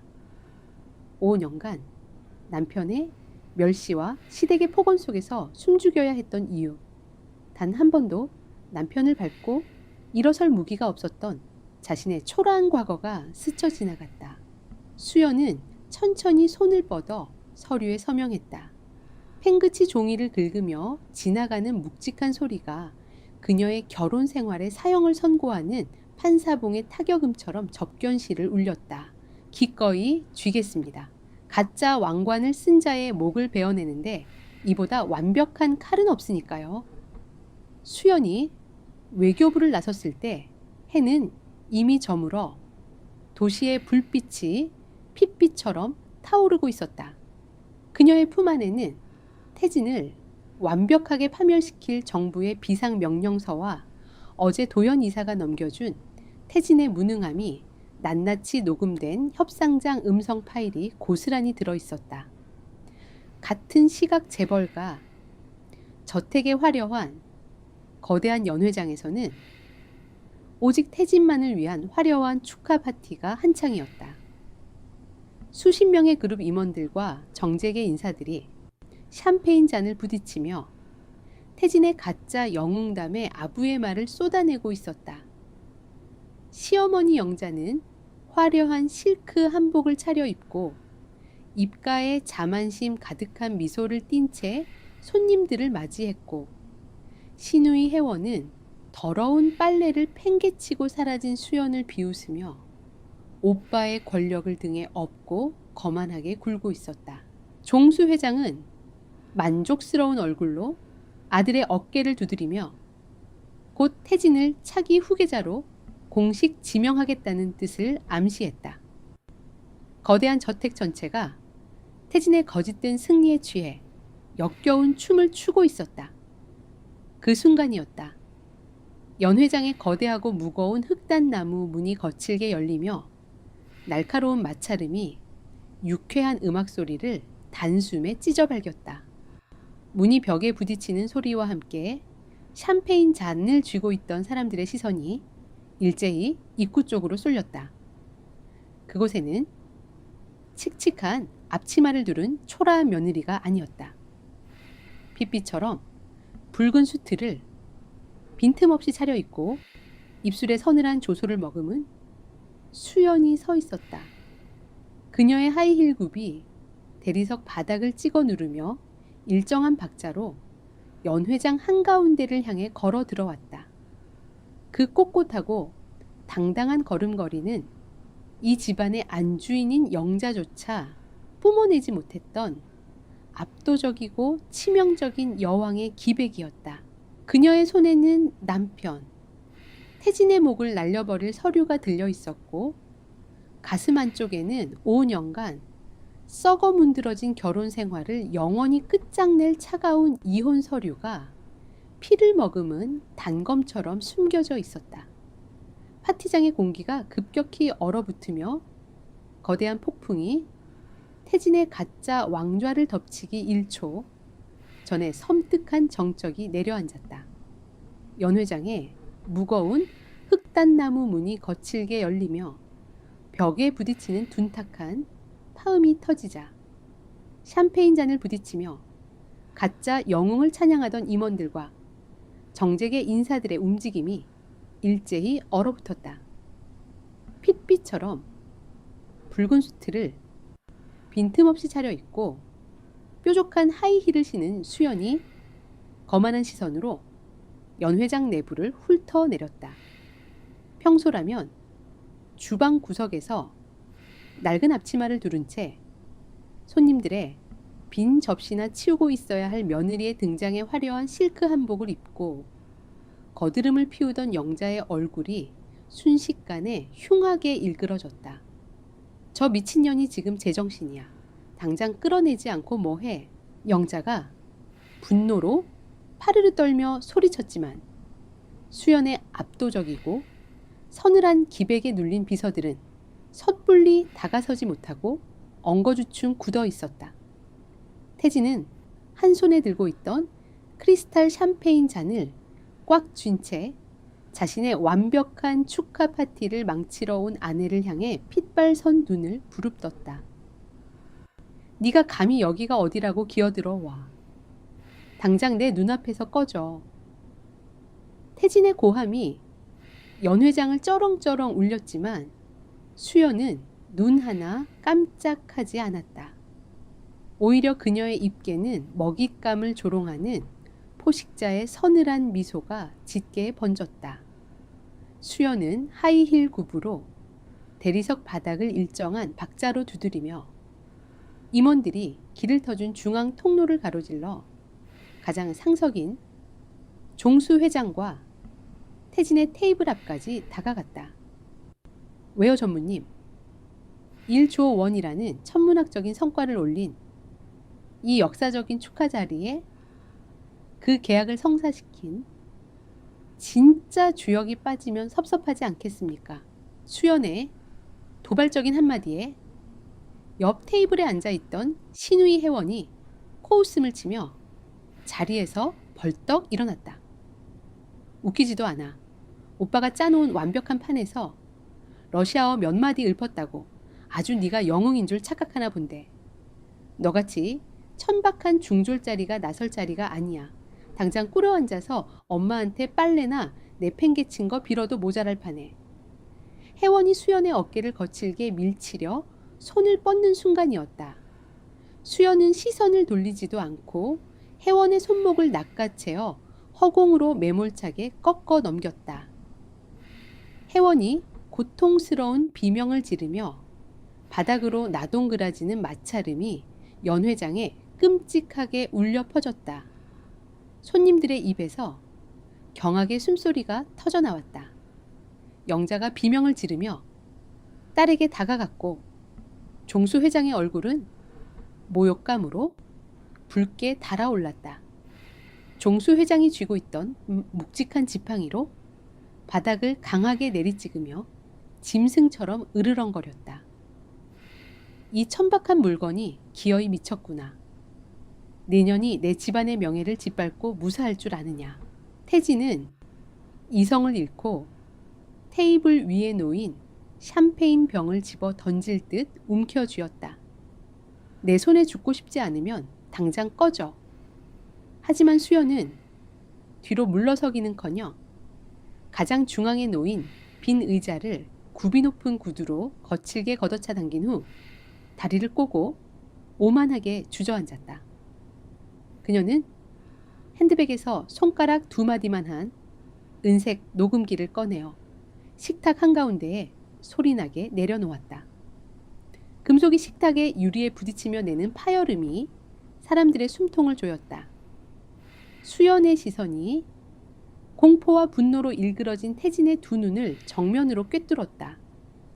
당신의 그 역겨운 영웅놀이가 진실이라고 믿는 이 멍청한 구경꾼들에게 진짜 체스판이 어떻게 돌아갔는지 들려드릴까 합니다. 수연의 엄지손가락이 녹음기의 재생 버튼을 강하게 짓눌렀다. 연 회장을 채우고 있던 은은한 클래식 음악이 끊기고 대신 전날 응접실에서 벌어졌던 협상장의 생생한 목소리들이 스피커를 타고 흘러나오기 시작했다. 거칠게 화를 내며 계약서를 집어 던지던 러시아 대표의 위협적인 사투리, 도현 이사의 더듬거리는 오역, 그리고 무엇보다 가장 치명적이었던 태진의 목소리가 연 회장 구석구석을 선명하게 타격했다. 그 점은 걱정하지 마시라고 전하세요. 우리 그룹의 자금력을 믿고 처음 우리가 제시한 기준계에 순순히 도장을 찍으시면 됩니다. 오만함으로 가득 차 협상을 파국으로 몰고 갔던 태진의 무지한 발언, 그리고 러시아 대표의 분노 앞에서 완전히 겁에 질려 아무 말도 하지 못하고 벌벌 떨던 태진의 끔찍한 침묵까지, 그 모든 추악한 민낯이 역과 없이 까발려졌다. 그리고 이어진 녹음 파일에는 위기에 처한 협상 테이블에 난입해 완벽한 러시아어와 압도적인 기백으로 상대를 짓누르며 독소 조항을 반박해내던 수연의 단단하고 차가운 목소리가 울려 퍼졌다. 무능한 남편은 책상 밑에 숨어 있었고 버려진 장기말 취급을 받던 며느리가 1조 원의 위기를 구원하는 생생한 증거였다. 녹음 파일이 끝나는 순간 연 회장은 묘지처럼 싸늘하게 식어버렸다. 태진을 향해 박수를 치던 임원들의 얼굴에는 경악과 당혹감이 교차했고 종수 회장의 얼굴은 몸열감에 종이장처럼 하얗게 질렸다. 태진은 사시나무 떨듯 몸을 떨며 입술을 달싹였지만 변명 한마디 내뱉지 못하고 주저앉았다. 그가 아버지와 언론에 떠벌리던 고도의 심리전은 아내의 치마폭에 숨어 구걸했던 끔찍한 무능함을 덮기 위한 역겨운 조작이었음이 만천해 드러난 것이다. 수연은 의자 등받이에 기대어 팔짱을 낀 채 철저하게 발가벗겨진 태진을 향해 서늘하게 속삭였다. 당신이 짠 고도의 심리전이라는 게 고작 아내의 통역 뒤에 숨어 벌벌 떠는 것이었습니까, 전무님?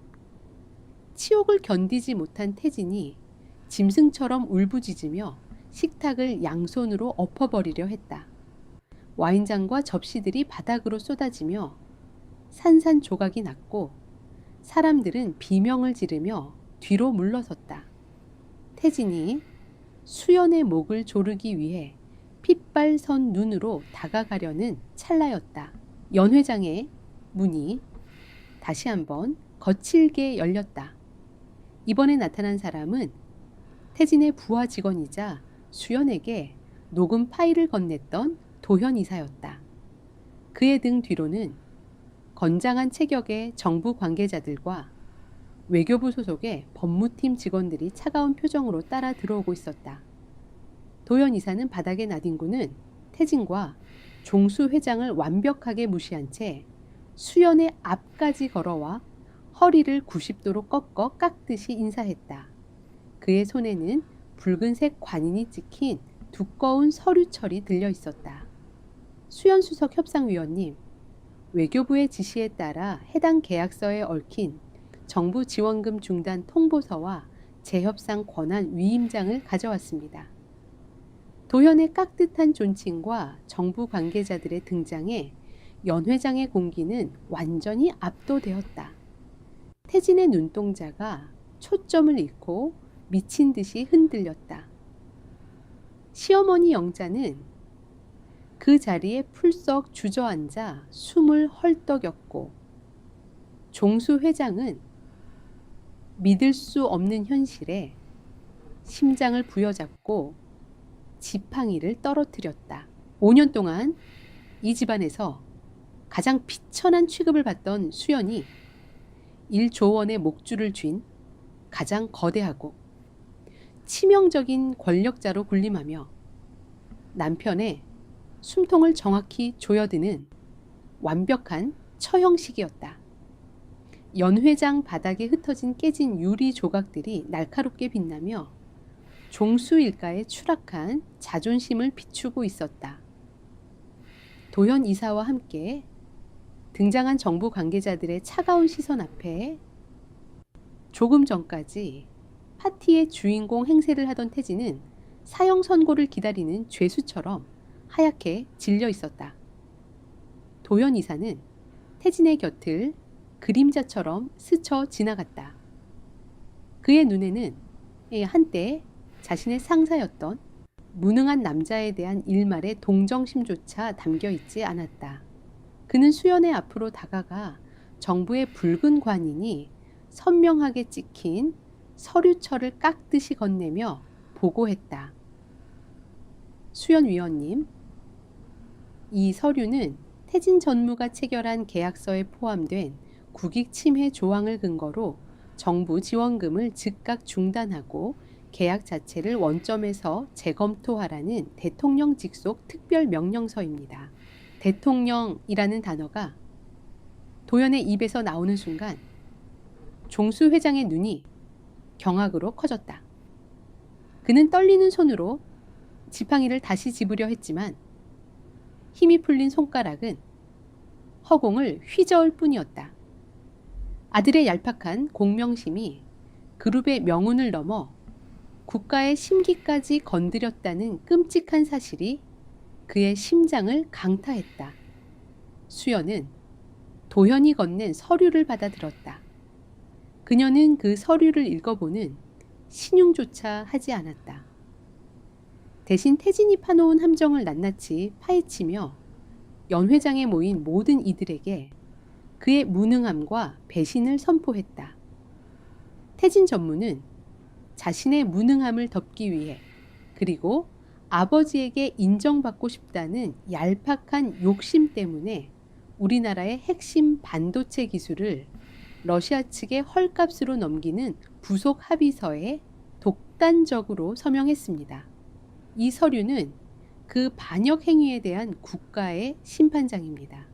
이 시간부로 1조 원 규모의 계약은 전면 동결되고 수석협상위원인 저의 권한 아래 재협상에 들어갈 것입니다. 수연의 서늘한 목소리가 연 회장을 쩌렁쩌렁 울렸다. 파티에 초대받았던 정재계 인사들은 경악을 금치 못하며 수군거리기 시작했다.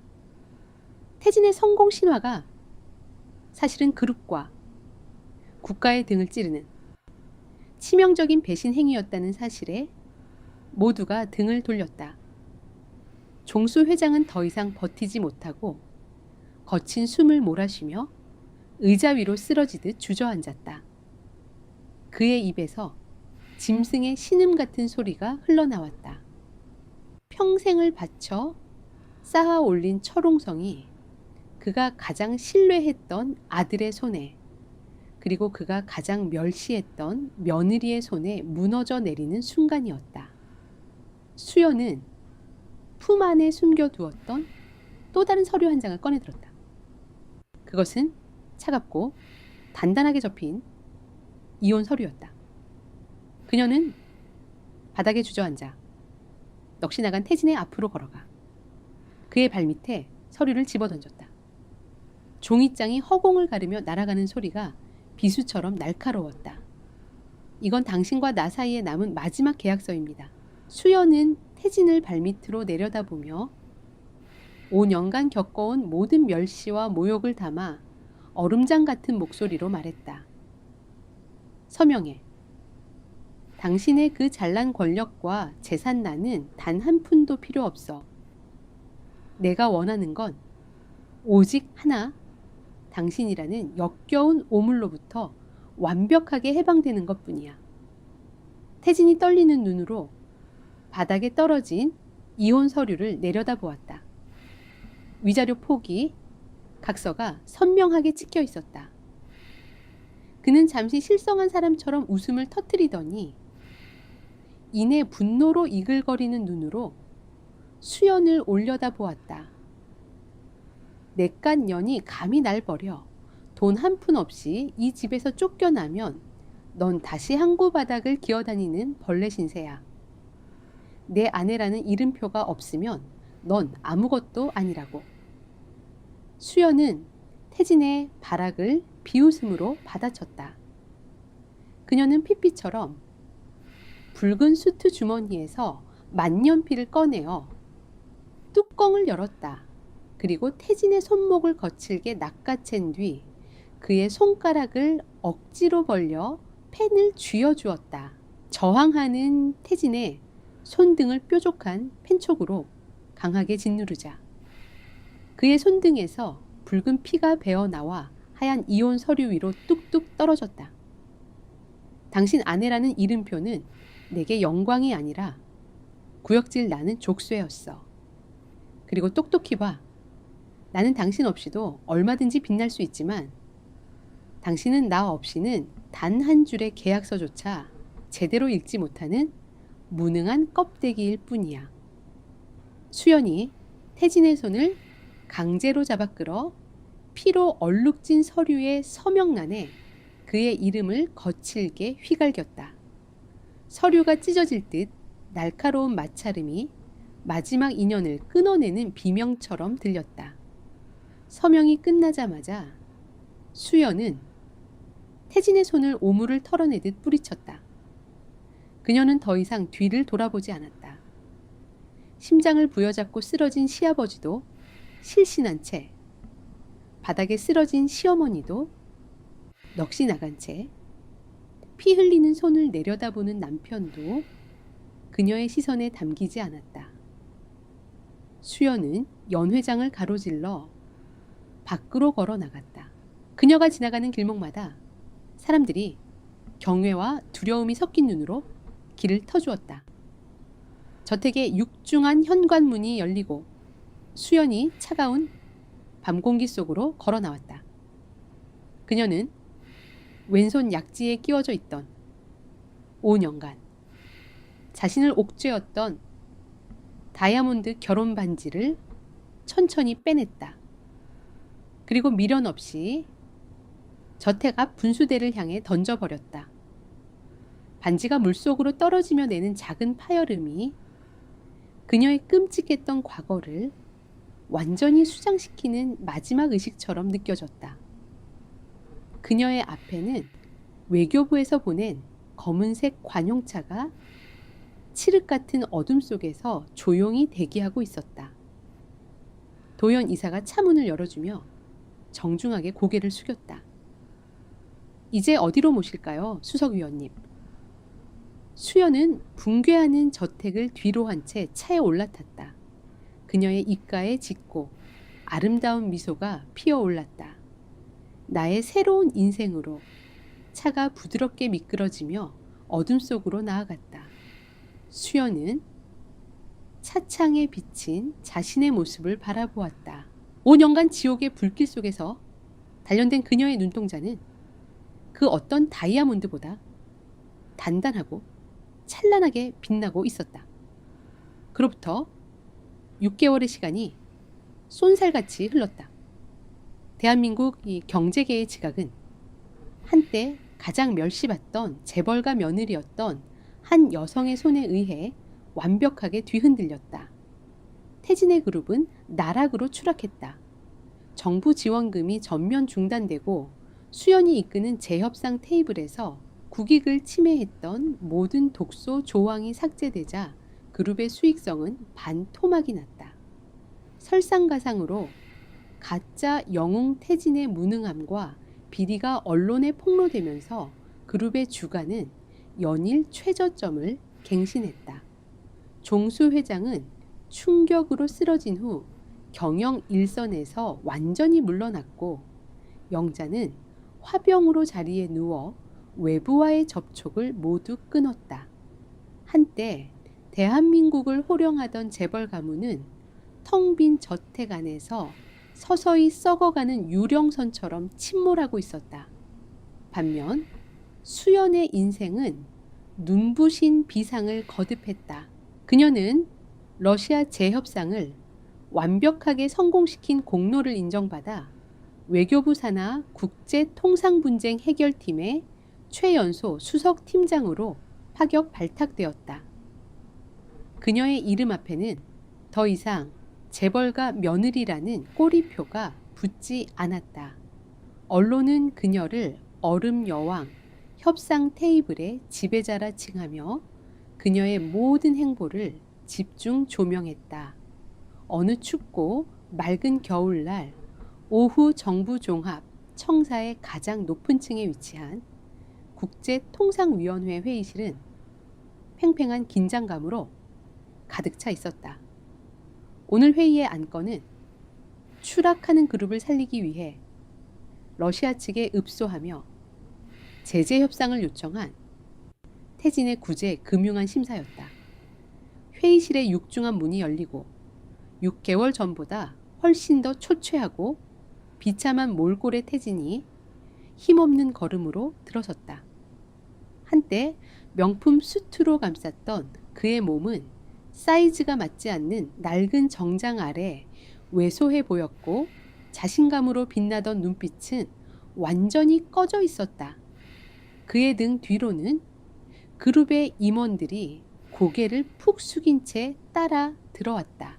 태진은 회의실에 가장 상석을 차지하고 앉아 있는 심사위원장의 얼굴을 차마 쳐다보지도 못한 채 준비해온 서류를 떨리는 손으로 펼쳐 들었다. 그는 땀을 뻘뻘 흘리며 구차한 변명과 읍소로 가득 찬 보고를 기어 들어가는 목소리로 시작했다. 보고가 절반쯤 이어졌을 때 상석에 앉아있던 위원장이 손을 들어 그의 말을 가로막았다. 위원장의 의자가 천천히 돌려지며 마침내 모습을 드러내는 순간 태진의 눈동자가 지진이라도 난 듯 격렬하게 흔들렸다. 그의 호흡이 멎고 얼굴이 사색으로 변했다. 그곳에는 그의 전안의 수연이 다리를 꼰 채 팔짱을 끼고 앉아 있었다. 그녀의 눈빛은 한치의 감정도 담기지 않은 채 마치 벌레를 내려다보듯 차갑고 오만했다. 수연은 태진이 내민 서류를 눈으로 훑어보는 대신 옆에 서 있던 도연에게서 건네받은 빨간색 펜을 들었다. 그리고 태진의 보고서 첫 장에 거칠게 X자를 그어내렸다. 펜촉이 종이를 찢는 날카로운 마찰음이 태진의 마지막 남은 자존심까지 갈갈이 찢어발기는 소리처럼 회의실을 울렸다. 수연은 천천히 입을 열었다. 그녀의 목소리는 낮고 차분했지만 그 안에는 6개월 전 태진의 가족들이 자신에게 퍼부었던 모든 멸시와 모욕이 칼날처럼 담겨 있었다. 당신이 고작 중학교만 졸업한 나를 비웃었던 것 기억합니까? 지금 당신이 내민 이 보고서는 중학생 수준의 논리조차 갖추지 못한 폐지에 불과합니다. 기업의 존망이 걸린 구제 금융안에 감성적인 읍소나 늘어놓다니. 배운 게 없으니 이런 결과물을 내놓는 것도 무리는 아니겠군요. 수연은 자리에서 일어나 얼어붙은 채 움직이지 못하는 태진의 앞으로 천천히 걸어갔다. 그녀의 하이힐 굽이 대리석 바닥을 찍어 누르는 소리가 마치 태진의 목숨을 재촉하는 사형수의 발걸음처럼 들렸다. 수연은 태진의 코앞에 멈춰 서서 그가 제출한 보고서를 그의 얼굴을 향해 가볍게 던졌다. 종이장이 태진의 뺨을 스치고 바닥으로 흩어지며 내는 마찰음이 그의 비참함을 더욱 극대화했다. 돌아가서 다시 써오십시오. 당신이 나를 무시하며 읊어대던 그 잘난 경영학 이론을 단 하나라도 제대로 적용해서 말입니다. 물론 당신 머리로는 불가능하겠지만요. 수연은 태진을 완벽하게 투명 인간 취급하며 그의 곁을 스쳐 지나갔다. 그녀가 지나갈 때마다 풍기는 차갑고 세련된 향수 냄새가 태진의 숨통을 조였다. 그는 수치심에 고개를 들지 못한 채 바닥에 흩어진 자신의 초라한 보고서만을 멍하니 내려다볼 뿐이었다. 수연이 회의실 문을 열고 나가려던 찰나 그녀가 마지막으로 걸음을 멈추고 태진을 향해 고개를 돌렸다. 그녀의 입가에 짙고 아름다운 미소가 피어올랐다. 그리고 한 가지 더. 당신이 5년 동안 나에게 했던 말이 있죠. 당신 없으면 나는 아무것도 아니라고. 오늘 이 자리에서 분명히 대답해드리죠. 당신은 나 없이 아무것도 아니더군요. 그 한마디를 끝으로 수연은 미련 없이 회의실을 빠져나갔다. 육중한 문이 그녀의 등 뒤에서 닫히는 둔탁한 소리가 태진의 남은 인생에 내려진 완벽한 사형 선고처럼 울려 퍼졌다. 수연은 복도의 거대한 유리창 앞에 섰다. 눈부신 겨울 햇살이 도시 전체를 황금빛으로 물들이고 있었다. 한때는 어둡고 차가운 주방 구석에서 아무도 눈길 주지 않던 며느리. 하지만 이제 그녀는 자신의 힘으로 운명의 흐름을 바꾸고 스스로 빛을 내는 당당한 여왕이 되어 있었다. 그녀의 새로운 인생은 이제 막 가장 찬란한 막을 올리고 있었다.